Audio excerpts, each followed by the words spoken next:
ডাইনে বামে তাকায় প্রত্যেকের পাশের মানুষটাকে চিনি। যদি চুপ করে বসে তাকে কথা না বলে মনে করে সাহায্যের কবির করে। আলহামদুলিল্লাহ نحمد الله تعالى ونصلي على رسوله الكريم أما بعد فأعوذ بالله من الشيطان الرجيم بسم الله الرحمن الرحيم يرفع الله الذين آمنوا منكم والذين أوتوا العلم درجات صدق الله العظيم وقال رسول الله صلى الله عليه وسلم إن العلماء ورثة الأنبياء كما قال عليه الصلاة والسلام बुजुर्गान मुहतरम हजरत उलमा करम समवेत बरादरान इस्लाम बांग्लादेशेर राजनीतिविदদের অন্যতম সাবেক সংসদ সদস্য ওলামায়ে কেরামের নয়নমণি হযরত আল্লাহ অ্যাডভোকেট শাহিনুর পাশা চৌধুরী দামাত বারাকাতুহুমের প্রতিষ্ঠিত দারুল কোরআন মাদ্রাসার সালানা জলসায় উনি যেহেতু বাংলাদেশের ওলামায়ে কেরামের সাথে সুসম্পর্কে যুক্ত, এই জন্য আজকের এই মাহফিলে ইতিমধ্যে অনেকে আগমন করেছেন এবং বড় বড় নক্ষত্রগুলো ইতিমধ্যে আরো আসতেছে। আমি আসলে দারুল কোরআনের সকলেই মহব্বত করেন। আমাদের সাবেক সংসদ সদস্য সাহেবের সাথে আন্তরিক বন্ধুত্বের খাতিরে খুবই অসুস্থ শরীর নিয়ে আপনাদের সামনে হাজির হয়েছে। তবে ওয়াজ এবং নসিহত আপনারা শুনবেন। জানি না কতদিন পর্যন্ত কথা বলতে পারবো, কোন সময় কণ্ঠরোধ করার জন্য কোন ব্যবস্থা নেওয়া হয়। তবে আল্লাহ তাবারক ওয়া তাআলা আমাদেরকে এই জমিনে নাগরিকত্ব দিয়ে প্রেরণ করেছেন। এই দেশ ভারত উপমহাদেশ, এই দেশ ওলামায়ে কেরামের অবদান এই দেশের প্রত্যেকটি বালি কণা সাক্ষ্য দিবে। আমার বন্ধুরা, গোটা বাংলাদেশে আজকে ইসলামী সম্মেলন ওয়াজ মাহফিলের সিজন। আমি এখানে আসার পূর্বে আমাকে কয়েক জায়গা থেকে বলেছেন যে শাহিনুর পাশা সাহেবকে 2টা মাইক চালাইবার অনুমতি দেওয়া হয়েছে, বাহিরে যেন আওয়াজ না পৌঁছে। বাহিরে আওয়াজ গেলে মাইকের আওয়াজে করোনা আসে। ইসলামী সম্মেলনের ওয়াজ মাহফিলের পোস্টার ছাপাইলে পোস্টার দেখা করোনা সেখানে হাজির হয়। ইসলামী সম্মেলন ওয়াজ মাহফিল যেখানে হয়, এই লোক সমাগম দেখলে সেই জায়গায় করোনা আসে। আমি বলতে চাই, করোনা আল্লাহ পাকের পক্ষ থেকে একটি গজব। এই করোনা বাংলাদেশ নয়, গোটা পৃথিবীতে আগমন করেছে। আমাদের দেশ পৃথিবীর মানচিত্রে একটি ছোট এবং দুর্বল দেশ। যারা পৃথিবীতে সবচাইতে সবল দেশগুলো করোনার মোকাবেলা করতে ব্যর্থ হয়েছে। আজকে যদি আমার বাংলাদেশে বিশ্ব স্বাস্থ্য সংস্থার ফর্মুলায়, জাতিসংঘের ফর্মুলায় ওয়াজ মাহফিল ইসলামী সম্মেলনে লোক সমাগম হয়, টঙ্গীতে বিশ্ব ইজতেমা হইলে সেখানে অধিক পরিমাণে লোক সমাগম হবে, করোনা বেড়ে যাবে, এই চিন্তা করে যদি এটাকে বন্ধ করা হয়, আমি বলবো গত কোরবানির সময় গরুর বাজারে করোনা ছিল কোথায়?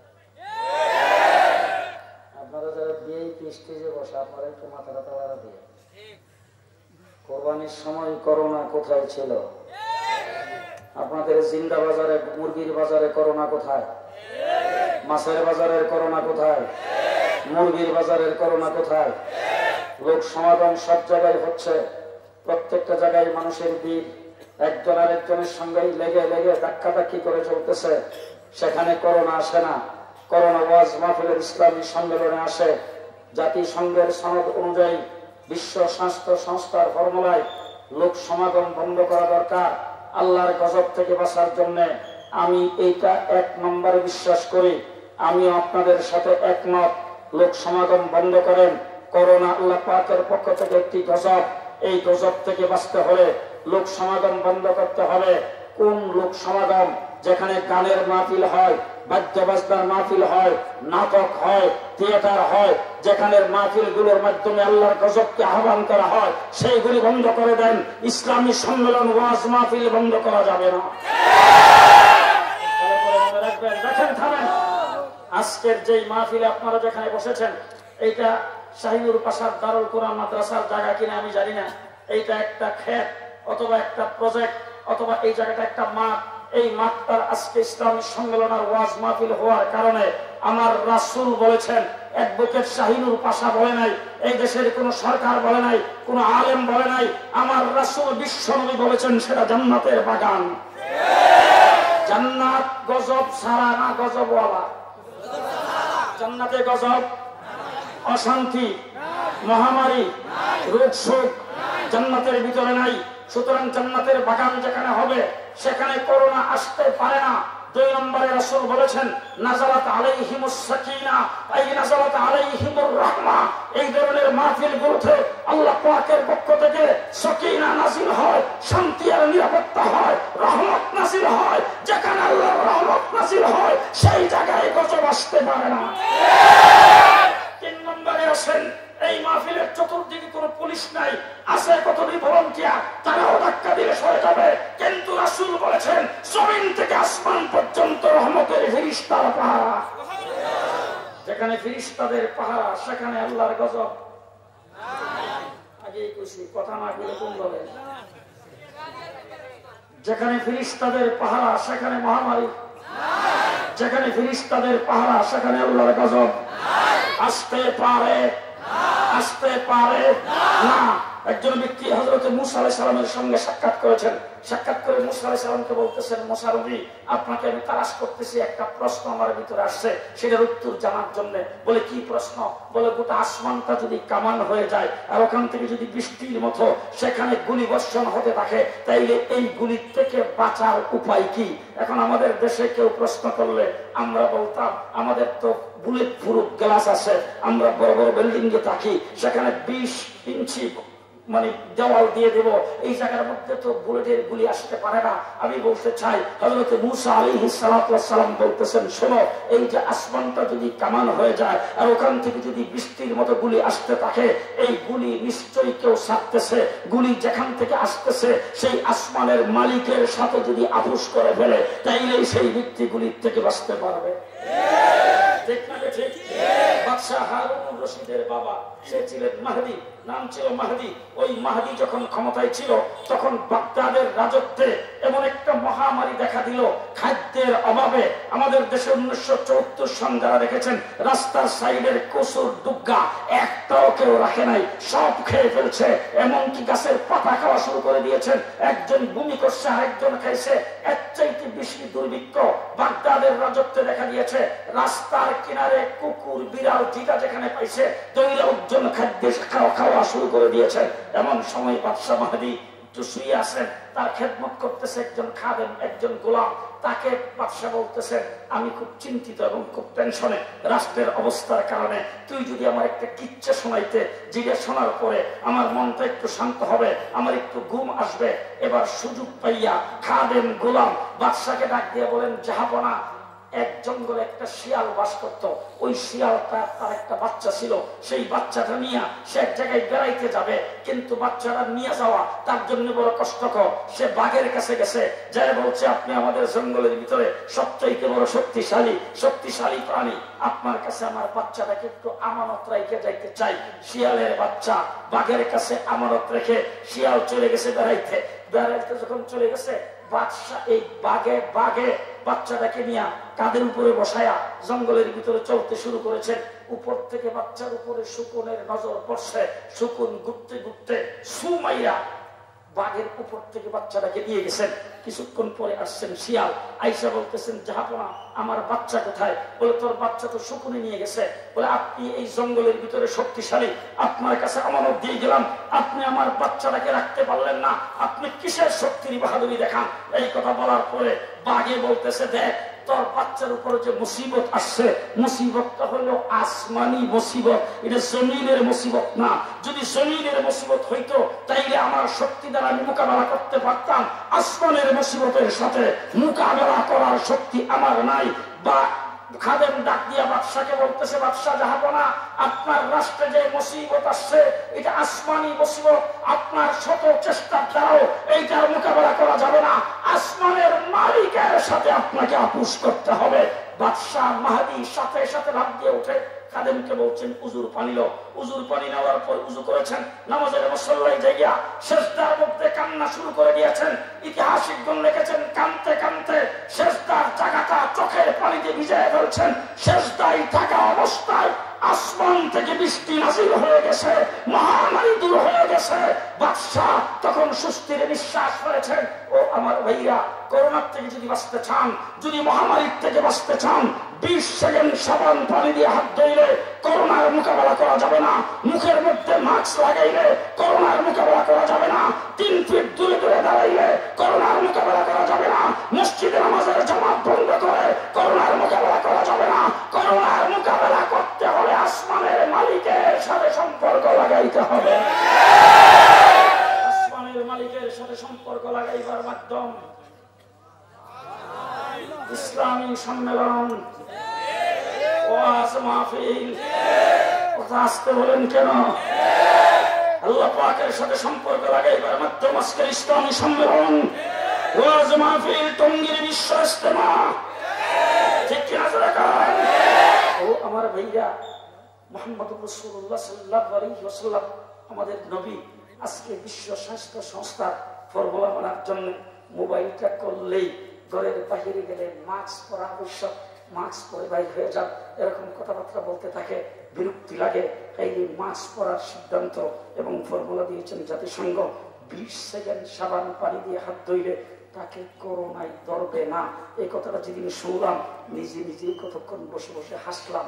হাই হাই বলে কি? আরে 20 সেকেন্ড সাবান পানি দিয়ে হাত ধুইলে করোনা এতই শক্তিশালী, 20 সেকেন্ড সাবান পানি দিয়ে হাত ধুইলে করোনা আসে না।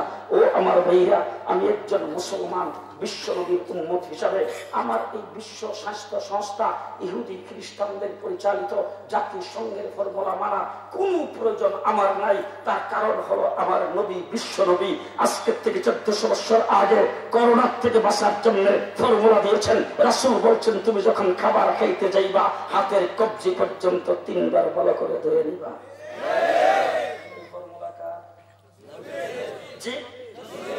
একজন মুসলমান হিসাবে আমার কাছে রাসূলের ফর্মুলা থাকতে আমি কেন বিশ্ব স্বাস্থ্য সংস্থার ফর্মুলা মানতে যাব? বিশ্ব স্বাস্থ্য সংস্থার ফর্মুলা মানা প্রয়োজন। কাদের জন্য প্রয়োজন? হযরত মাওলানা অ্যাডভোকেট শাহিনুর পাশা চৌধুরী সাহেব কিছুদিন আগে লন্ডন থেকে এসেছেন। আমার হযরত মাওলানা ইকবাসুর রহমান সাহেব, উনি তো লন্ডন প্রবাসী, সেখানেই থাকেন। ওই দেশে যারা থাকেন তারা জানেন যে সমস্ত লোকেরা স্ত্রী সহবাসের পরও গোসল করে না, যারা হাত ধোয়ার পানিতে কাজ করার প্রয়োজন নাই, চামচ দিয়া খাবার খায়, তাদের জন্য 20 সেকেন্ড হাত ধোয়া দরকার। ওই ফর্মুলা তাদের জন্য মানা জরুরি, আমি মুসলমানের জন্য মানা জরুরি না। আমাকে ফর্মুলা দিয়েছেন আমার বিশ্বনবী, ঠিক না ঠিক? 2 নম্বর ফর্মুলায় আসেন। রাসূল বলেছেন, আল উযু সালাতুল মুমিন। উযু মুমিনের হাতিয়ার। কথা আসতে বলবেন না। আল উযু সালাতুল মুমিন, উযু হইল মুমিনের হাতিয়ার। এই এত বড় হাতিয়ার আল্লাহ পাক আমাদেরকে দিয়েছেন। আমার রাসূলের সিস্টেম হলো, তুমি উযু করার সময় হাতের কবজি পর্যন্ত 3 বার ভালো করে ধুয়ে নিবা, তারপর 3 বার তুমি গড়গড়ার সাথে কুলি করবা, 3 বার তুমি নাকের ভিতরে নরম জায়গা পর্যন্ত পানি পৌঁছাইবা, 3 বার তুমি মুখমণ্ডল ভালো করে দৌত করবা, এক কানের লতি থেকে আরেক কানের লতি পর্যন্ত, একবারে তুতির নিচ পর্যন্ত, তারপরে তুমি হাতের কবজি কুলি পর্যন্ত তিনবার দৌত করবা, তারপরে মাথা সারাটা মুছে করবা, গাল মুছে করবা, কান মুছে করবা, কানের ভিতরে আঙ্গুল ঢুকে মুছে করবা, তারপরে পাও টুকরো পর্যন্ত ধুইবা। আর 20 সেকেন্ড সাবান পানি দিয়ে হাত ধুইলে সেই জায়গায় যদি করোনা না আসে, যেই ব্যক্তি দৈনিক অন্তত 5 বার উযু করবে তার বাড়ির কাছে গিয়া করোনা আসবে না। ঠিক না ঠিক? আজকে করোনার অজুহাতে আমার দেশের জুমার মসজিদের নামাজ সংকুচিত করা হয়েছে, তারাবির নামাজ হাজার হাজার খতমে তারাবি বন্ধ রয়েছে। আমার দেশে শুধু নয়, বিশ্বের ইসলামের স্তম্ভ 5টি স্তম্ভের একটা হজ, সেই হজকে পর্যন্ত বন্ধ রাখা হয়েছে, উমরা পর্যন্ত বন্ধ। আজকে সব জায়গার ভিতরে মসজিদের নামাজকে বন্ধ করা হয়েছে। ও আমার বাইরে ঈদের নামাজ পড়ার জন্য মাঠে কেউ যাইতে পারে নাই। আমি পরিষ্কার ভাষায় বলতে চাই, বাংলাদেশে 7,600 লোক করোনায় মারা গেছে এ পর্যন্ত। আমি জিজ্ঞেস করতে চাই, যেদিন থেকে করোনা আসছে ওই দিন থেকে জ্বরে মারা গেছে কয়জন? রাস্তায় অ্যাক্সিডেন্ট করে গাড়ির নিচে পড়ে মরছে কয়জন? হিসাব বের করেন, রিপোর্ট দেন। ক্যান্সারে মারা গেছে কয়জন? পেট ব্যথায় মারা গেছে কয়জন? স্ট্রোক করে মারা গেছে কয়জন? তাহলে 7,500 মানুষ মারা যাওয়ার কারণে যদি সবকিছুকে বন্ধ করে দিতে হয়, দেশের অর্থনীতির চাকা ঘুরবে না, বন্ধ হয়ে যাবে। পরিষ্কার ভাষায় বলতে চাই, অর্থনীতির ক্ষতি হতে পারে। বিশ্বে মারা গেছে যত মানুষ, তার দ্বারা দেশের লোক সমাগমের ক্ষতি হয়েছে, লোকজনের ক্ষতি হয়েছে, পরিবারের ক্ষতি হয়েছে। করোনার মাধ্যমে মানুষ মরে যত ক্ষতি হয়েছে, এর চাইতে বেশি ক্ষতি হয়েছে এই বছরের তারাবির নামাজ বন্ধ করে দেওয়ার সবচাইতে বেশি ক্ষতি হয়েছে ইসলাম আর মুসলমানের। কথা বলে আপনারা বলবেন না, কারণ আপনারাই ফতোয়া দিয়েছেন 5 জনে নামাজ পড়লে জায়েজ। মাফ করবেন আমাকে, ফতোয়া আপনারাই দিয়েছেন 10 জনে জুমার নামাজ পড়লে জায়েজ। ফতোয়া আপনারাই দিয়েছেন 3 ফিট দূরে দূরে দাঁড়াইলে জায়েজ, 1 কাতার দূরে দূরে ভাগ করে দাঁড়াইলে জায়েজ, মাকরুহ তাহরিম। এখন কথা বলেন না কেন? মাকরুহ তাহরিমকে জায়েজ ফতোয়া দেওয়া হয়েছে। পরিষ্কার ভাষায় বলতে চাই, করোনার মাধ্যমে নামাজ নিয়ন্ত্রিত হতে পারে না, করোনার কারণে টঙ্গীর বিশ্ব ইজতেমা বন্ধ হতে পারে না, করোনার কারণে ইসলামী সম্মেলন বন্ধ হতে পারে না। ঠিক কিনা জোরে কম? ঠিক কিনা জোরে কম? 2 নম্বর কথা বলবো, হযরত ঈসা আলাইহিস সালাতু ওয়াস সালাম আমাদের নবীর কয়শো বছর আগে পৃথিবীতে আসছিলেন? আমার নবীর 500 বছর আগে হযরত ঈসা আলাইহিস সালাতু ওয়াস সালাম নবী হিসাবে পৃথিবীতে আগমন করেছিলেন। আল্লাহ তাবারক ওয়া তাআলা বিনা বাপে হযরতে মারিয়ামের ঘরে তাকে জন্ম দিয়েছেন। কোলের মধ্যে মারিয়ামের কোলে আল্লাহ পাক জবান খুলে তার দ্বারা কথা বলেছেন। আল্লাহ তাবারক ওয়া তাআলা তাকে রূহুল্লাহ বানিয়েছেন। মৃত্যু ব্যক্তিকে জিন্দা করার মুজিজা তাকে দিয়েছিলেন, জন্ম অন্ধকে ভালো করার মুজিজা তাকে দিয়েছিলেন। হযরত ঈসা আলাইহিস সালাতু ওয়াস সালামের কাছে আল্লাহ পাক আসমানি যে 4টা কিতাব, বড় কিতাব নাযিল করেছেন, এই 4টার একটা ইনজিল কিতাব আল্লাহ পাক হযরত ঈসা আলাইহিস সালামকে দিয়েছিলেন। ঠিক কি না? এবার হযরত ঈসা আলাইহিস সালামকে আল্লাহ পাক আসমানে উঠিয়ে নিয়েছেন। যাওয়ার সময় তিনি বোধহয় এলান করছেন, আগামীকাল আমি উঠে যাব, তোমাদের যার যার কাছে ইনজিল আছে এইগুলি আমার কাছে নিয়ে আসো, আমি সবগুলিকে নিয়ে যাবো। ইনজিল কি সাথে নিয়ে গেছেন না রেখে গেছেন? কথা বলবেন, কথা বলবেন। ইনজিল রেখে গেছেন। আল্লাহ পাক যে তাকে শরীয়ত দিয়েছেন, শরীয়ত নিয়ে গেছেন, সাথে না রেখে গেছেন। আল্লাহ তাকে যে আইন কানুন দিয়েছিলেন, তরিকা দিয়েছিলেন, নবুয়ত দিয়েছিলেন, সবকিছু রাইখা তাকে আল্লাহ পাক আসমানে উঠে নিয়েছেন। ইনজিল কিতাবও আছে, তরিকাও আছে, শরীয়তও আছে, আইন কানুন আছে, সবকিছু ছিল। কিন্তু ঈসা আলাইহিস সালাম দুনিয়া থেকে চলে যাওয়ার পরে 500 বছর পরে আমার নবী মুহাম্মদুর রাসূলুল্লাহ সাল্লাল্লাহু আলাইহি ওয়াসাল্লাম পৃথিবীতে আগমন করেছেন। রাসূল আয়েশা চোখ খুলেই দেখলেন ইনজিল কিতাবকে 12টা বাজায়া 14টা বাজায় দিয়েছে। তাদের নিজেদের মন গড়া ভাবে ইনজিলকে পরিবর্তন করে নিজেরা বাইবেল লেখা সেটাকে ধর্মগ্রন্থ নাম দিয়ে পড়ে। ইনজিলের বংশ খুঁজে পাওয়া যায় না। ঈসা আলাইহিস সালামকে আল্লাহ পাক যে তরিকা দিয়েছিলেন, তরিকার লেশ মাত্র নাই, কোনো আইন কানুন নাই, শরীয়তের লেশ মাত্র নাই। বাইতুল্লাহ শরীফের ভিতরে লাগাইছেন মূর্তি, বাহিরে 360 মূর্তি, লাত, উজ্জা, মানাত, হুবুলের পূজা করে, চন্দ্র সূর্যের পূজা করে, বাইতুল্লাহ শরীফ তোয়াফ করে উলঙ্গ হইয়া। আর অসভ্যতা আর বর্বরতা এমন পর্যায়ে পড়ছে, নৈতিক অবক্ষয় এমন ভাবে হয়েছে, মেয়ে সন্তান জন্মগ্রহণ করলে বংশের কলঙ্ক মনে করে আর জিন্দা দাফন করে।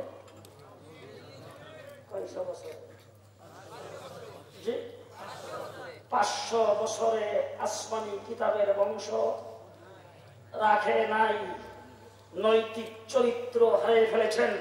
আর আমার নবী আজকের থেকে 1400 বছর আগে দুনিয়া থেকে চলে গেছেন।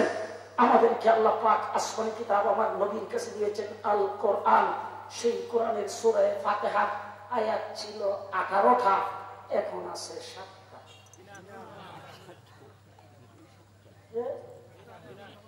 ফজরের নামাজ ছিল 21 রাকাত, এটারে কাটতে কাটতে 4 রাকাত আছে, আগামী 20 বছর পরে বোধ হয়।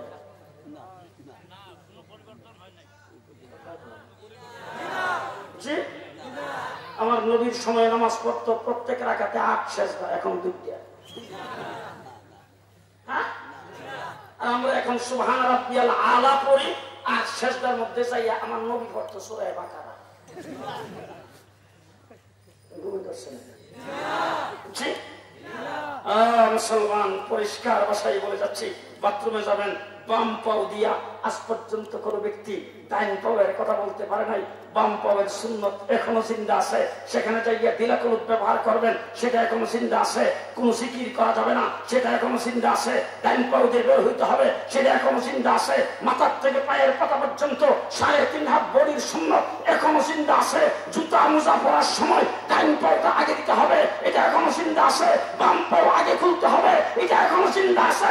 আপনার চাইতে আপনার সুন্নত এখনো জিন্দা আছে, কিয়ামত পর্যন্ত থাকবে। 500 বছরে 500 বছরে শেষ, 1450 বছরে জি আংশিক আছে না পুরা?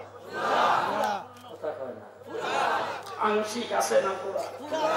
হুয়াল্লাযী আরসালা রাসূলাহু বিল হুদা ওয়া দীনিল হক লিইয়ুযহিরাহু আলাদ দীনি কুল্লিহি। চলছে, হাফেজের সংখ্যা কমছে, মাদ্রাসা তো কমছে, মৌলবী মসজিদে নামাজি কম, টুপিদারি ওলা, তাবলীগের লোক বিশ্রেও পাওয়া যায় না। কথা আসতে জি, ও আমার ভাইরা, দেওবন্দার লোক মাদ্রাসায় হযরত মুহাম্মদ রাসূল দেওবন্দি একজন ছাত্র ছিল। সেই মানুষটা আমার গাছের নিচে বৈশা লেখাপড়া করেছেন। লিইয়ুযহিরাহু আলা দীনি কুল্লি, সেই মাহমুদুল হাসান কালক্রম হয়েছেন শাইখুল আরবে ওয়াল আজম মাহমুদ রাসূল দেওবন্দি। তিনি যে ছাত্র পড়াইছেন, একজনের নাম হাকিমুল উম্মত আশরাফ আলী তানভী, আরেকজন হয়েছেন হাকিমুল ইসলাম হযরত কারি তৈয়ব, আরেকজন হয়েছেন আয়াত শাইখুল ইসলাম হুসাইন আহমদ মাদানী, আরেকজন হয়েছেন মুহাদ্দিসে কবির আনোয়ার শাহ কাশ্মীরি, আরেকজন হয়েছেন বিশ্ববিখ্যাত দায়ী হযরত মাওলানা ইলিয়াস, আরেকজন হয়েছেন পৃথিবী বিখ্যাত ফকিহ মুফতি কিফায়াতুল্লাহ হযরত মাহমুদ রাসূল দেওবন্দি। দুনিয়া থেকে চলে যাওয়ার আগে একজনে যায় বলতেছেন, হুজুর আপনি কিছু তাসনিফ করেন, কিছু কিতাবাদি লেখেন, লেখকে মার্কেটে ছায়া যান, আমরা ভবিষ্যৎ প্রজন্ম কিতাবগুলি পড়িয়া আপনার নাম দেখা আপনাকে স্মরণ করবে। আপনি ইংরেজ বিরোধী আন্দোলনে এত বড় শ্রেষ্ঠ নেতা, আপনার স্মরণ রাখা দরকার। তিনি বলেন, কৌকি আমার তো প্রত্যেক সাবজেক্টে মার্কেটে কিতাব আছে। উনি বলেন, হুজুর পুরা লাইব্রেরিতে তালাশ করে একটা কিতাবও আপনার পাওয়া যায় না, কারণ আপনি তো কোনো কিতাবাদি লেখেন নাই। মাহমুদ রাসূল দেওবন্দি বলেন, শুনে নাও, আমার কোন সাবজেক্টে তুমি কিতাব দেখতে চাও? আমার কোরআনে কারিমের তাফসীরের সাবজেক্টে কিতাব যদি দেখতে চাও, জাফর আহমদ উসমানী, শিববির আহমদ উসমানীকে দেখো। আমার যদি তাওয়াক্কুল ইলাল্লাহ লাইলে কিতাব দেখতে চাও, হযরতে আশরাফ আলী তানভীকে দেখো। বেলায়েতের লাইনে কিতাব দেখতে চাও, শাইখুল ইসলাম হুসাইন আহমদ মাদানীকে দেখো। আমার ইফতার লাইনে কিতাব দেখতে চাও, মুফতি কিফায়াতুল্লাহকে দেখো। আমার হাদিসের লাইনে কিতাব কাশ্মীরে দেখো, আমার দাওয়াত ইলাল্লাহ লাইনে কিতাব দেখতে চাও, মাওলানা ইলিয়াস রহমাতুল্লাহ আলাইহি দেখো। হযরত মাওলানা মাহমুদ হাসান দেওবন্দি যাদেরকে পড়ায় গেছেন, তার একজন হযরত মাওলানা হুসাইন আহমদ মাদানী রাহমাতুল্লাহ আলাইহি ৭০,০০০ ছাত্রকে বুখারী পড়াইছেন। সুবহানাল্লাহ। একজনে কয় হাজার, একজনে ৭০,০০০ ছাত্রকে বুখারী পড়াইছেন। আর এক একজন ছাত্রের অবস্থা কি? আল্লামা শেখ নুরউদ্দিন গহরপুরি, আল্লামা শেখ গড়িয়া, আল্লামা শেখ ঢাকা, আল্লামা শেখ বিয়ামপুরি, আল্লামা শেখ বর্ণবী, এই সমস্ত বড় বড়। আরে আপনাদের সিলেট তো হযরত হুসাইন আহমদ মাদানী ৪ বছর পর্যন্ত এই সিলেটের জমিনে তিনি হাদিস পড়াইছেন, হাদিসের ক্লাস দিয়েছেন। সেই হুসাইন আহমদ মাদানী রাহমাতুল্লাহ আলাইহি সর্বশেষ খলিফা বাংলাদেশে হযরত মাওলানা আব্দুল হালিম সাহেব গতকাল ইন্তেকাল করেছেন। আল্লাহ পাক তাকে জান্নাতের আলা মুকররম। হযরত মাদানীর শেষ নিশানি আমাদের দেশ থেকে বিদায় হয়েছে। ও আমার ভাইয়া, এক একজন এইভাবে হাদিস পড়াইছেন। হযরত নুরউদ্দিন গহরপুরি রাহমাতুল্লাহ আলাইহি ৩৫,০০০ ছাত্রকে হাদিস পড়াইছেন। হযরত মাওলানা শাইখুল হাদিস আল্লামা আজিজুল হক ৪৫,০০০ ছাত্রকে হাদিস পড়াইছেন। লিইউযহিরাহু আলা দ্বীনি কুল্লি। বাড়তেছে না কমতেছে? জি, বাড়তেছে না কমতেছে? বাড়তেছে। কেন? ভালো করে শুনুন। এক নম্বর হলো আল্লাহ পাক বলেছেন, ইন্না নাহনু নাযালনা যিকরা ওয়া ইন্না লাহু লাহাফিজুন। আমার দিন আমি আল্লাহ পাক হেফাজতের দায়িত্বভার গ্রহণ করলাম। এখন আল্লাহ যে হেফাজত করবে, আপনাদের বিভাগীয় কমিশনার সাহেবের যে অফিস আর এই সিলেটের ডিসি অফিসের দুইটার মাঝখানে একটা অফিস আছে, ফেরেশতাদের অফিস। এখানে জিবরাইল আসে মাসে একবার, মিকাইল দৈনিক একবার, আজরাইল ঘন্টায় একবার, আর ইসরাফিল আলাইহিস সালাম বছরে।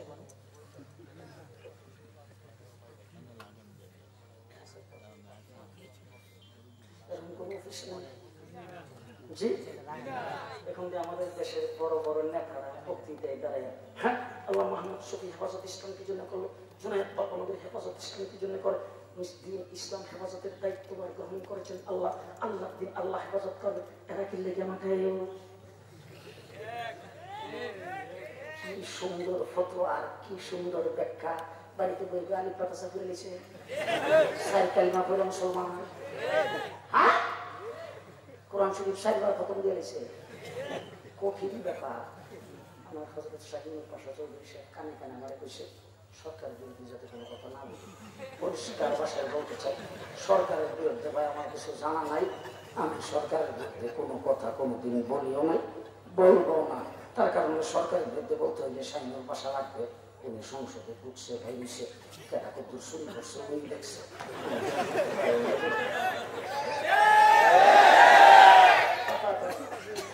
আওয়ামী লীগ যখন ক্ষমতায় চেয়ারে বৈশাখ শুরু করছে, বিএনপি ক্ষমতায় বসলে সেটা জানে। সেই চেয়ারে যাইয়া ফাইলপত্র যখন টানবে, তখন আমি কি কোনোদিন ক্ষমতায় ছিলাম? আমি কি সমস্ত চুরি সম্পর্কে জানি? আওয়ামী লীগ ক্ষমতায় গেলে বিএনপি বিএনপির সুর, আর বিএনপি ক্ষমতায় গেলে আওয়ামী লীগের কয় টাকায়। সুতরাং আমরা কারো চুরি সম্পর্কে জানিও না, ডাকাতি সম্পর্কে জানিও না, তোমাদের সম্পর্কে আমাদের কোনো বক্তব্য নেই। ১০০ বার থাকো ক্ষমতায়, কোনো আপত্তি নাই। খুব ভালো করে মনে রাখেন, ক্ষমতা সম্পর্কে কোনো কথা নাই, সরকার সম্পর্কে কোনো কথা নাই। দেশ চালান, শাসন করেন, আমাদের কোনো বক্তব্য নাই। পরিষ্কার ভাষায় বলতে চাই, ভালো করে মনে রাখেন, দিন ইসলাম পারতেছে সামনের দিকে।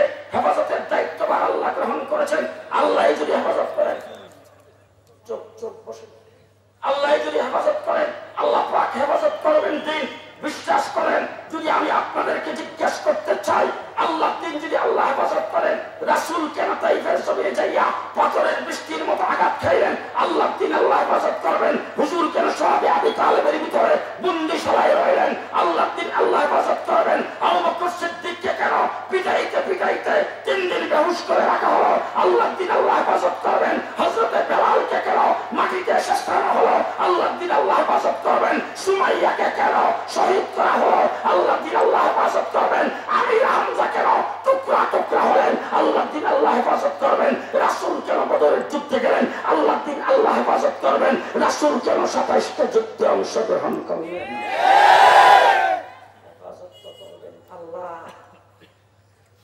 আকরাম সাল্লাল্লাহু আলাইহি ওয়াসাল্লাম মসজিদের নববীতে মিম্বরে উঠছে খুতবা দেওয়ার জন্য। মুসল্লি একজন দাঁড়ায়, হুজুর মদিনাতে বৃষ্টি নাই, আমাদের খেজুরের বাগান গুলি একবারে জৈলা পুড়ে শেষ হয়ে যেতেছে না, আল্লাহ হুজুর একটু দোয়া করেন আল্লাহ যেন বৃষ্টি মদিনাতে দেয়। হুজুর আকরাম সাল্লাল্লাহু আলাইহি ওয়াসাল্লাম হাত উঠাইছে, হাত উঠায় আল্লাহ পাকের দরবারে দোয়া করতেছে, আল্লাহ মদিনাবাসী বৃষ্টি লাগবে, তারা আমাকে সুপারিশ করছে, আল্লাহ আমি তোমার কাছে বলতেছি মদিনাতে বৃষ্টি দাও। আল্লাহ রাব্বুল আলামিন মিকাইলে ডাক দেয়া কর জলদি যা, হাতটা নামাইবার আগে। ঘুমাইছেন মনে হয়, হাতটা নামাইবার আগে তাড়াতাড়ি যা। কথা বুঝতেছেন? আর যদি বুঝতে পারছেন এবার তাড়াতাড়ি বল।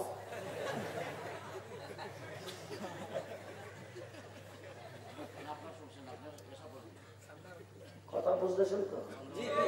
জি, কথা বুঝতেছেন? মুসলিম নবীতে রাসূল সাল্লাল্লাহু আলাইহি ওয়াসাল্লাম দোয়া করতেছে, দোয়ার ভিতর দিয়ে একটা করে বৃষ্টি কইরা খেজুরি পাতার সানির পাকে দিয়া হুজুরের মাথার মধ্যে পানি কইরা বিচ্ছা নাক দিয়া বাইরে পড়ে। আল্লাহ পাক মিকাইলকে ডাক দিয়া কয় আমার হাবিবে বৃষ্টি চাইছে, কতক্ষণের জন্য চাইছে এটা কিন্তু কই নাই না থাক। শুক্রবারও বৃষ্টি, শনিবারও বৃষ্টি, রবিবারও বৃষ্টি, সোমবারও বৃষ্টি, পরের বৃষ্টিবারও বৃষ্টি, শুক্রবারও বৃষ্টি, পানি পানিয়া সব মুছে গেছে। আয়া কর বেড়া মুখী বান্ধারও জায়গা নাই, সব জায়গায় ফেলে গেছে। আল্লাহ হাবিব আপনি আল্লাহ দরবারে দোয়া করেন আল্লাহ যেন বৃষ্টি বন্ধ করে। হুজুর মুস্কি হাসি দিয়ে মিম্বরে মধ্যে বসা আল্লাহুম্মা হাওয়ালাইনা ওয়া আলাইনা, আল্লাহ মদিনাবাসীর বৃষ্টি যা দরকার ছিল তা হয়ে গেছে, এখন বৃষ্টি যেখানে দরকার সেখানে সরাই দাও। সাহাবায়ে কেরাম বলে রাসূল যখন হাত উঠেছে আমাদের মনে হইছে আকাশ থেকে ধাক্কা দিয়ে রাসূলের হাতে বৃষ্টিটাকে সরাই দিয়েছেন। সুবহানাল্লাহ। কিছু আপনারা কইরা বুঝতে হবে রাসূল বৃষ্টির জন্য দোয়া করছে, কই বলে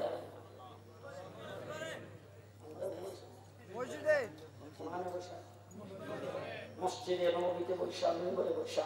এবার যখন আল্লাহর নবী আবু জাহেল যখন 1000 সৈন্য নিয়ে আইসা মদিনাওয়ালাদের ডাক দিয়া খেলা হবে,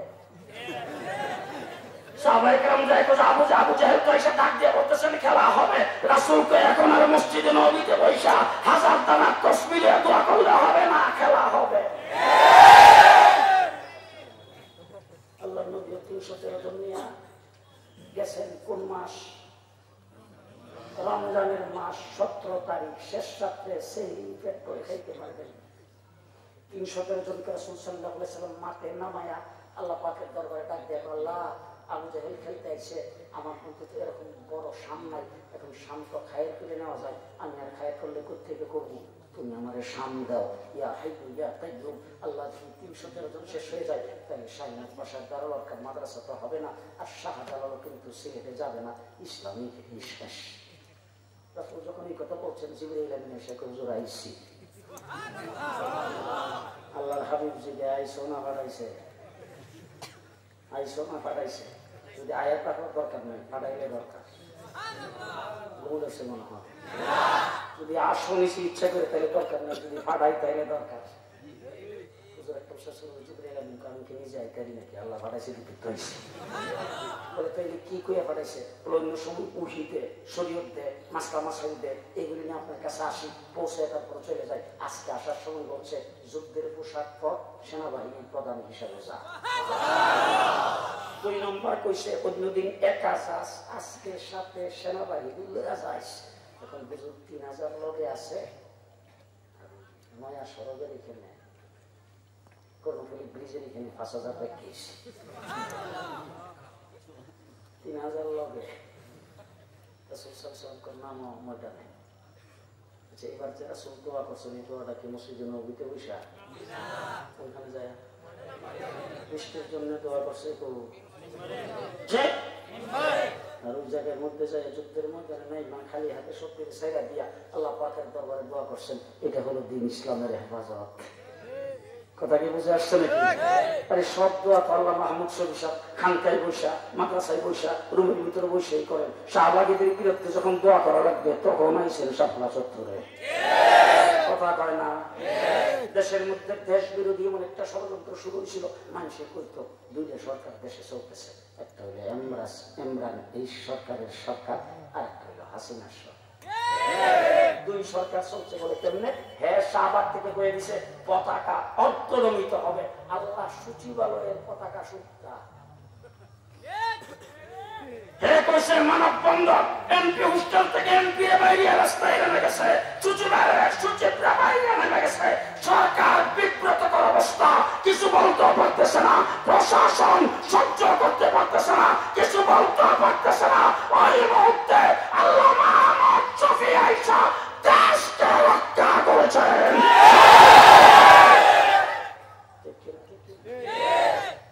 ও আমার ভাইয়েরা, দিন ইসলামের হেফাজত করেন আল্লাহ কেমনে করেন? হেফাজত আল্লাহ করবেন এক নম্বর। দুই নম্বর, রাসূল সাল্লাল্লাহু আলাইহি ওয়াসাল্লামের আগে যত নবী পৃথিবীতে আসে, কোন নবী দুনিয়া থেকে চলে যাওয়ার সময় এই কথা বলে নাই, আমি চলে যাচ্ছি, আমার নায়েব মুখে ঠিক করে গেলাম। হযরত ঈসা আলাইহিস সালাম যাওয়ার সময় তার নায়েব কোন নায়েবের ঘোষণা দিয়েছেন নাই, নায়েব ঠিক করেছেন নাই। আর আমার নবী দুনিয়া থেকে চলে যাওয়ার সময় বলছেন, কিয়ামত পর্যন্ত আমার উম্মতেরা ভালো করে শুনে রাখো, আমি দুনিয়া থেকে চলে যাচ্ছি, আমি শেষ নবী, আমার মাধ্যমে আল্লাহ পাক দ্বীনকে মুকাম্মাল করেছেন, নিয়ামতকে পরিপূর্ণ করে দিয়েছেন, আমি দুনিয়া থেকে চলে যাচ্ছি। তবে তোমরা জেনে রাখো, কিয়ামত পর্যন্ত আমার উম্মতের উলামায়ে কেরাম, আমার ইলমে নববীর শিক্ষক যারা উলামায়ে কেরাম হবে, তারা শুধু আমার নায়েব না, আদম থেকে নিয়ে আমি পর্যন্ত সমস্ত নবীদের নায়েব, সমস্ত নবীদের নায়েব। এবার আপনাদের সিলেটে যদি এইখানে মেজর টিলার এখানে দাঁড়ায় হযরত ঈসা আলাইহিস সালামের মারে কেউ গালি দেয়, খ্রিস্টান খুঁজেও পাওয়া যাবে না, মুসলমান খেলাটা হাতে দিয়ে দিব। কথা বলে না, মুসা আলাইহিস সালামের মারে কেউ গালি দিলে এরও রক্ষা নেই। এটা করবো কেটা? মুসলমান না খ্রিস্টান? খুব ভালো করে বললেন, এই উম্মতের উলামায়ে কেরাম সমস্ত নবীদের নায়েব। নায়েবে নবী, নায়েবে নবীর দায়িত্ব পালন করতে শুরু করেছেন 1450 বছর। কথা বলেন ঠিক না?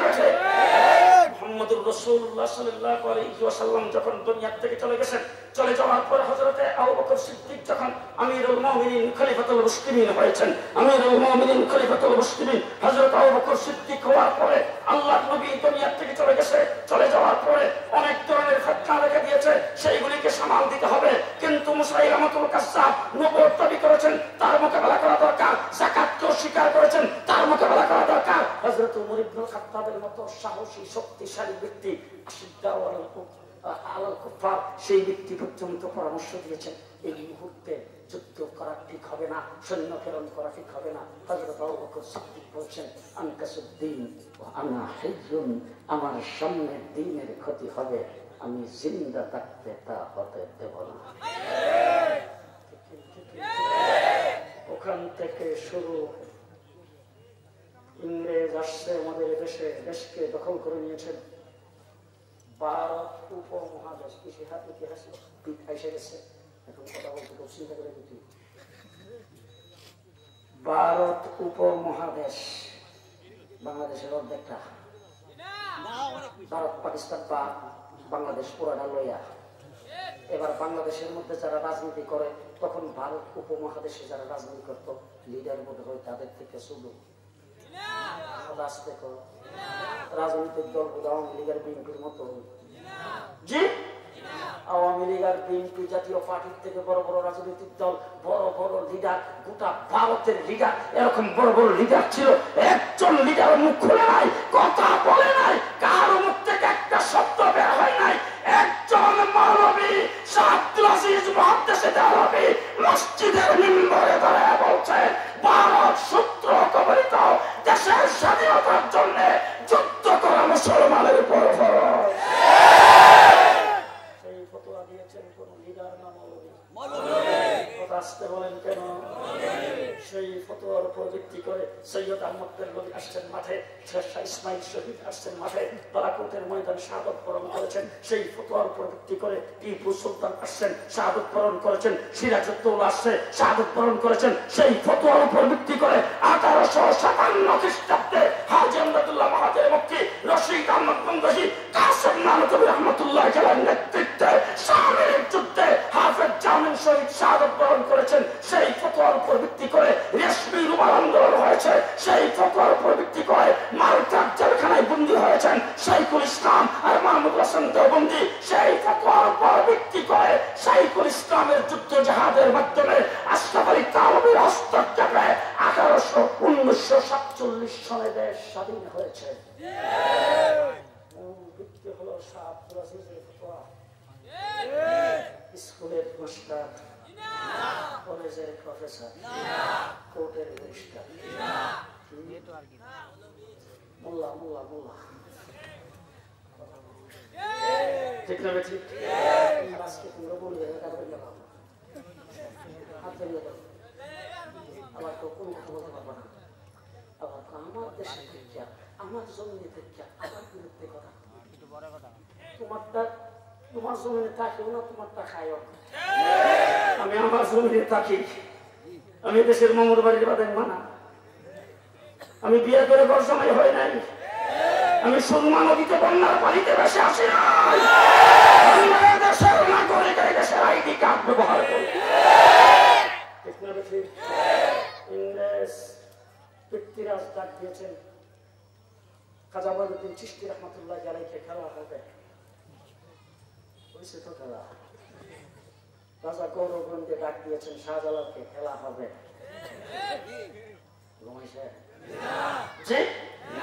সুতরাং খেলা হবে ডাক শুরু হয়েছে নমরুদ থেকে, খেলা হবে ডাক দিয়েছেন ফেরাউন, এ পর্যন্ত আসছে। আমাকে এই সমস্ত কথাবার্তা বলে লাভ নাই। আজকে যে সমস্ত পুলিশ অফিসাররা বলে হাত ভেঙে দিবে, আমাদেরকে দেশ থেকে বের করে দেওয়ার কথা বলে, তাদের এই অধিকার নাই। কোন পুলিশের নাগরিকের গায়ে টাচ করার অধিকার নাই। দেশ তার আইন করে খেলে বসা আছে। জিজ্ঞেস করে দেখেন বাংলাদেশের সংবিধানে চোর টাকায় গুন্ডা বদমাশ খুনি তাকে গ্রেফতার করার অধিকার আছে, বিচারকের সম্মুখীন করার অধিকার আছে, গায়ে টাচ করার অধিকার নাই। ও আমার ভাইয়া উলামায়ে কেরাম, আল্লাহ পাকের হাবিবের ওয়ারিস, শেষ কথা বলতে চাই, রাসূল যদি আজকে দুনিয়াতে থাকতেন আর হুজুর যদি উম্মতের জন্য কোনো ফতোয়া দিতেন, সেই ফতোয়াটা মানা উম্মতের জন্য কেমন ছিল? জি, এই ফতোয়া মানা যেমন জরুরি, নায়েবে নবী উলামায়ে কেরাম তারা যদি কোনো ফতোয়া দেয়, সেই ফতোয়া মানা উম্মতের জন্য জরুরি। দেখি না আপনাদের এই এই মানে সিটিতে, সিলেট সিটিতে একজন মেয়র আছে, মেয়র সাহেব আলিকুল ইসলাম সাহেব। মেয়র সাহেব যদি অসুস্থ হয়ে পড়েন, অথবা তিনি মনে করেন লন্ডনে আত্মীয় স্বজন আছে, উনি আমাদের শাহিনুর পাশা সাহেবের মতো বেড়াইতে গেছে, লকডাউন টকডাউন মানছে, এরকম বেড়াইতে যখন গেছে, উনি বেড়াইতে গেছেন 2-3 মাসের জন্য, উনি কাউকে নায়ক ঠিক করে যাবেন কিনা? নায়ক ঠিক করবো দরগা মাদ্রাসার মোতাবেক। ওনার কাউন্সিলরদের মধ্য থেকে একজনকে, এবার কাউন্সিলর সাহেব যিনি ওনার নায়েব হয়েছেন, তিনি যে পরের দিন সিলেটের রাস্তায় চলবেন, উনি কি কাউন্সিলরের গাড়ি দিয়ে চলবেন না মেয়রের? উনি পরিষদে যখন মিটিং করতে যাবেন নগর ভবনে, সেখানে যাই মিটিং করতে গেলে উনি বোধ হয় কাউন্সিলরের চেয়ারে বসবেন না মেয়রের চেয়ারে। বাকি অন্যান্য সদস্যরা যখন দাঁড়িয়ে বক্তৃতা দিবেন, তখন বোধহয় বলবেন মাননীয় কাউন্সিলর সাহেব, মাননীয় মেয়র সাহেব। এরপরে যখন রেজুলেশন পাস হবে, সই করার সময় উনি কি মেম্বারের জায়গায় করবেন না মেয়রের জায়গায়? জি, উনি যদি কোনো বরাদ্দ দেন, ওনার বরাদ্দ যে যা দিবেন, মেয়র সাহেব বরাদ্দ দিলে যেই মূল্যের হতো, উনি দিলে সেই মূল্যের হবে। এখন নায়েবে মেয়র যাকে নায়েব ঠিক করে গেছেন, মেয়র সাহেব উপস্থিত থাকা অবস্থায় নগরবাসীদের জন্য কোন ফরমান জারি করলে, সেই ফরমান সেই মূল্যের হতো, নায়েবে মেয়রের ফরমান সেই মূল্যের। ঠিক না? উলামায়ে কেরাম নায়েবে নবী, উম্মত হিসাবে তার ফতোয়া সকল উম্মতের মানা জরুরি। ঠিক না? ঠিক। ফতোয়া নিয়ে কোন প্রকারের কটূক্তি করা যাবে না। যদি করেন, নবী যদি প্রমাণ জারি করতে কোনো কটূক্তি যদি করতো, তাইলে তার যে পরিণাম হতো, আর ফতোয়ার বিরুদ্ধে কটূক্তি করলে সেই পরিণাম। ঠিক না? ঠিক। ও আমার ভাইয়া, দেশ বাংলাদেশ, মাদ্রাসার দেশ বাংলাদেশ, মসজিদের দেশ বাংলাদেশ। এই দেশের মানুষ সবচেয়ে বেশি নামাজি, এই দেশের মানুষ সবচেয়ে বেশি তাবলীগী, এই দেশের মানুষ সবচেয়ে বেশি ধর্মপ্রাণ। এই যে মানুষগুলি এইভাবে এসা দাঁড়ানো বসা অবস্থায় যে আছে, বাংলাদেশের যেখানে গেলাম সেখানে যাই দেখি এইভাবে ভিড় জমায়া মানুষগুলি রাতারাত সারা রাত্র দাঁড়ায় থাকে। কুয়াশার ভিতরে, প্রচন্ড শীতের ভিতরে মানুষগুলি বসে বসে ওয়াজ শুনে, উলামায়ে কেরামের প্রতি ভক্তি শ্রদ্ধা দেখায়। আল্লাহকে রাজা, আল্লাহ পাকের রেজামন্দির জন্য মানুষগুলি আসে। টাকা পয়সা দিয়া তাদেরকে আনা যায় না, নিজেরা স্বতঃস্ফূর্ত ভাবে এসা সেখানে বসে আবার চান্দাও দেয়। ও আমার ভাইরা, আমরা মানুষের কাছ থেকে চান্দা নিই।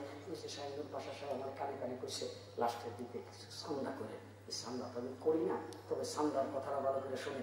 এখন যে চান্দা করবো আমি আস্তে করে আপনাদের কইতেছি কানে কানে, কেউ যদি না দেখে আপনি ঘুরে আইসা টিভিলের আড়ালে কিছু দেওয়া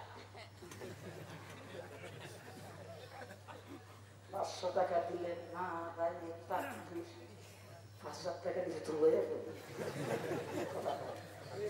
ছোট একটা মুরগি যেমন ছোট্ট একটা ডিম পারে যেমন কক্কর কক্কর করে, আমরাও কিন্তু কেউ 5 টাকা দিলে কক্কর কক্কর করে মানুষের শুনাই। টিভিলের মিষ্টি আমরা কোনো কারবার নেই, কথা কয় না। সুপে সাপে আমরা কোনো কারবার নাই। ট্রাকটা থামাইলা, হাতটা বাড়ি করল, চুপচাপ হইয়া এইসব আমরা না, সুপে সাপ আমরা নেই, সুপে সাপে নেই, না আসান দিয়া নেই, সুগান দিয়া নেই। আমরাই একমাত্র প্রতিষ্ঠান কওমি মাদ্রাসা যেটা জনগণের সামনে ওপেন হিসাব দেয়।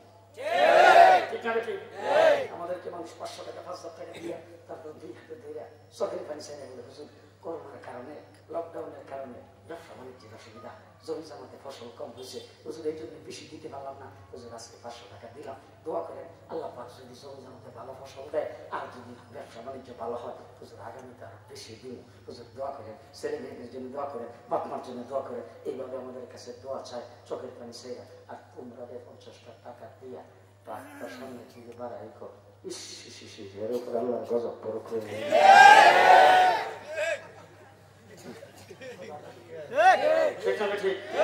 তোমরা তোমাদের উপার্জন হারামের উপার্জন, আর আমাদের উপার্জন হলো মানুষ ফরজ আদায় করে যাকাত, সেই টাকাটা আমাদেরকে দেয়। আমরা যাকাতের টাকা নিয়ে সেখানে হাজার হাজার লক্ষ লক্ষ ইতিম পালন করি, যে ইতিম পালন করার দায়িত্ব সরকারের। আমরা মানুষের কাছ থেকে চান্দা নিয়া উবাইদুল্লাহ ফারুক তৈরি করি, নূর হোসেন কাসিমি তৈরি করি, শাইখে ইমাম বাড়ি তৈরি করি, শাইখে কারিয়া তৈরি করি, শাইখে কারপুরি তৈরি করি, হাফিজ হুজুর তৈরি করি। আর তোমরা মানুষের কাছ থেকে ট্যাক্স নিয়া, মানুষের কাছ থেকে ট্যাক্স নিয়া ট্যাক্স আদায় করে সরকারি রাজস্বের মধ্যে জমা করে স্কুল কলেজ ইউনিভার্সিটিতে পড়িয়া মানুষের কাছ থেকে কষ্ট দিয়া টাকা নিয়া চুর আর ডাকাত তৈরি করো। আমাদের মাদ্রাসাগুলি আল্লাহ পাকের রহমত, মাত্র 7,500 লোক মারা গেছে করোনায়। আরে করোনায় যে মরছে আজকে আসার সময় একজন আমার ফোন দিয়ে 3 দিন পর্যন্ত লাইফ সাপোর্টে ছিল, কিছুক্ষণ আগে লোকটা মারা গেছে। করোনা চিনাক্ত হয়েছিল তার, এই জন্য তাকে বাসায় নিতেও দেবে না, ইয়েতেও নিতে দেবে না। এখন কি করা? সাথে সাথে আমি আমার ছেলেকে ফোন দিছি, দিয়া বলছি মুখের সাথে যোগাযোগ কর, তাদেরকে বলো সেখানে যাইতে। করোনায় যারা মারা গেছে তাদের লাশগুলি যদি আমরা কাফন দাফনের ব্যবস্থা না করতাম, বসা গন্ধ আর পোকা মাকড় আর কিরায় খাইতো। সেই দায়িত্ব আমরা পালন করেছি, কথা কয় না। দেশের মধ্যে যখন দুর্ভিক্ষ দেখা দিয়েছে দায়িত্ব ওলামায়ে কেরাম পালন করেছেন। দেশের মধ্যে তখনই কোন মহামারী দেখা দিয়েছে দায়িত্ব ওলামায়ে কেরাম পালন করেছেন। আজকে করোনা আসার দিন থেকে ওলামায়ে কেরাম ঘরে বসে থাকেন নাই, তারা জীবনের ঝুঁকি নিয়ে তারা কোনখানে গেলে করোনা হবে সেটা দেখে নাই, লাশগুলি দাফন করেছেন, তারা যাই কবর খুঁজছেন, তারা যাই গোসল করেছেন। এই মাদ্রাসাগুলি আছে বলেই সরকারকে ধন্যবাদ জানাই। স্কুল কলেজ বন্ধ, কিন্তু আমাদের মাদ্রাসাগুলি খুলে দিয়েছেন আসলে সরকারের মাননীয় প্রধানমন্ত্রী, তারপর ওবায়দুল কাদের সাহেব, এই সমস্ত বড় বড়রা যারা আছে তারা কিন্তু খুব সুন্দর করে কথা কয়। দেখেন ধর্মীয় বিষয় এখানে বাড়াবাড়ি করা যাবে না, বেশি কথা বলা যাবে না, আমরা এখন ক্ষমতায় আছি, আমাদের একটা ওয়াইড আছে, দেশটা ধর্মপ্রাণ মুসলমানের দেশ, এরকম কথাবার্তা কর। আর তুমি পুলিশের অফিসে হাত দিবা, চুপ করে থাকো, বাড়িতে দাও, ও বাবা, আমি পাকিস্তান চলে যেতাম, তুমি যাবে না ইন্ডিয়া। তোমার যদি চুড়িদারি পছন্দ না হয়, তোমার যদি আলেম ওলামায়ে কেরাম পছন্দ না হয়, তোমার যদি মাদ্রাসার সামনা পছন্দ না হয়, মাদ্রাসার তালিবে ইলম পছন্দ না হয়, দেশটা তো মাদ্রাসা, দেশটা তো আলেম ওলামায়ে কেরামের, তোমার সহ্য না হলে তুমি যাও না ইন্ডিয়া, আমি দেশ ছেড়ে কোথাও যাব না। কিনা ঠিক কিনা ঠিক কিনা। এই আজকে মাদ্রাসার আলেম ওলামায়ে কেরামের বিরুদ্ধে আবার কি সুন্দর বক্তৃতা, টাকা পয়সা করতে গিয়ে মাদ্রাসার প্রত্যেকটা মাদ্রাসার কমিটির মধ্যে আওয়ামী লীগ ঢুকে দেয়, টাকা পয়সা আয়ো মাদ্রাসার কমিটিতে আয়ো, আমরা সব খুললে দেখাবো কল্যাণী কিছু, আমাদের কাছে কোনো লোকে চুরি নাই। ও আমরা ভাইয়া শাহিদুল পাশা, উনি কিন্তু আবার এক বুকে দাও কাঠমোল্লা না, মাদ্রাসা ফিরে মূল আবার এক বুকে দাও, আমার লাগেন কাঠমোল্লা না। আচ্ছা, উনি ইচ্ছা করে একটা কলেজ করতে পারতো তো, স্কুল, এটা না করে একটা মোল্লা মানুষের মাদ্রাসা করছে, আর আলহামদুলিল্লাহ মাদ্রাসা তারা কি হয়েছে অনেক। উনি বোধ হয় ওনার বাবার জন্য যেমন ইচ্ছা করছে না, বই করছে সবাই মিলে। হ্যাঁ, সবাই মিলে করছেন তো। মাদ্রাসার সান্দার বিরুদ্ধে যারা করতেছে, নাস্তিক পুত্ররা মাদ্রাসাকে সহ্য করে না, কোরআন শিক্ষাকে সহ্য করে না, তালিব ইলমদেরকে সহ্য করে না, আলেম ওলামায়ে কেরামকে সহ্য করবে না, আজকে গা ভেঙে দিব, হাত ভেঙে দিব, আর এই খেলা হবে করে ডাকে, আর আমাদেরকে দেশ থেকে বের করে দিতে চায়। এই মুহূর্তে একজন লোক আছে, তারা দেখায় দিলেন বলে 10,000 টাকা দিব, তাদেরকে নাস্তিক আর মুরতাদদেরকে দেখাইবার জন্য যে তোরা যতই বিরোধিতা করস, আমরা আছি মাদ্রাসা ভাই। একজন একজন নারে তাকবীর, আল্লাহু আকবার, আস্তে রেবের অফিস কাছে শুনলে দিব, আস্তে নারে তাকবীর, আল্লাহু আকবার। হযরত মাওলানা ইখলাসুর রহমান সাহেব লন্ডনে প্রবাসী, আমাদের সকলের মুরব্বী। লন্ডনে যে 2-5 জন ওলামায়ে কেরাম এখন মুরব্বী, ওনাদের মধ্যে একজন। জমিয়ত উলামা ইসলাম ইউরোপের সভাপতি, বার্মিংহামের সভাপতি হযরত মাওলানা ইখলাসুর রহমান সাহেব, উনি দিবেন 10,000 টাকা। আল্লাহ কবুল করুন, আল্লাহ ওনার হায়াতের মধ্যে বরকত দান করুন, আল্লাহ প্রবাস জীবনে ওনাকে শান্তি আর নিরাপত্তার সাথে থাকার তৌফিক দান করুন। সকলে বলেন আল্লাহুম্মা আমিন। 2 নম্বর